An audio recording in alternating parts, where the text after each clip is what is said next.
সমালোচনা যেন পিছুই ছাড়ছে না বাংলাদেশ জামাতে ইসলামীর, যেখানে যাই করছে দলটি তার পিছু লেগে থাকছে সমালোচনা। এবার নতুন করে আলোচনায় আসছে চীনা দূতাবাসের পক্ষ থেকে খাবার বিতরণ অনুষ্ঠানের ছবি পোস্ট করে যৌথ উদ্যোগ বলে সামাজিক যোগাযোগ মাধ্যম ফেসবুকে প্রচার করার বিষয়টি। তবে সমালোচনার মুখে পোস্টটি কয়েক ধাপে সংশোধন করা হয়।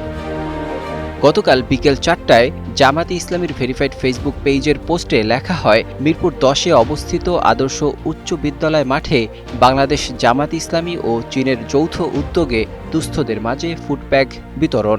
এতে উপস্থিত থেকে ফুডপ্যাক বিতরণ করেন সম্মানিত আমিরে জামাত ও মাননীয় বিরোধী দলীয় নেতা ডাক্তার শফিকুর রহমান ও ঢাকায় নিযুক্ত চীনের মান্যবর রাষ্ট্রদূত মিস্টার ইয়াও ওয়েন। ফেসবুক পোস্টের এডিট হিস্ট্রি থেকে জানা গেছে, লেখাটি ৪ বার সংশোধন করা হয়েছে।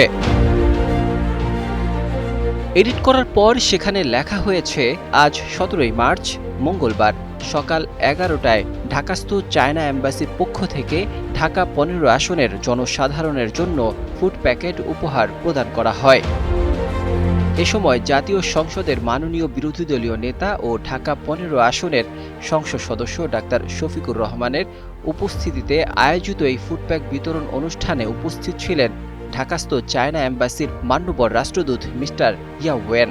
রাষ্ট্রদূতের সঙ্গে আরও উপস্থিত ছিলেন ডেপুটি চিফ অব মিশন এবং চায়না এম্বাসির পলিটিক্যাল ডিরেক্টর সহ অন্যান্য কর্মকর্তাবৃন্দ।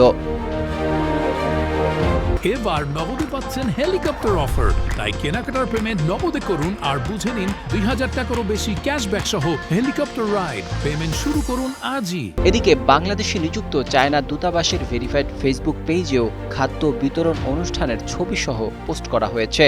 সেখানে তারা লিখেছে, ঈদুল ফিতর উপলক্ষে ঢাকার বাসিন্দাদের জন্য খাদ্য সামগ্রী বিতরণ করেছে বাংলাদেশে চীনা দূতাবাস।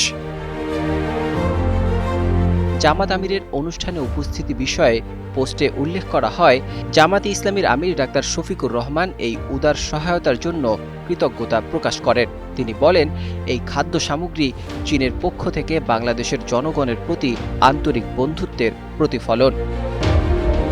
তবে বিষয়টি নিয়ে বিভ্রান্তি তৈরি হওয়ায় পরবর্তীতে চীনা দূতাবাসের পক্ষ থেকে একটি আনুষ্ঠানিক ব্যাখ্যা প্রদান করা হয়েছে।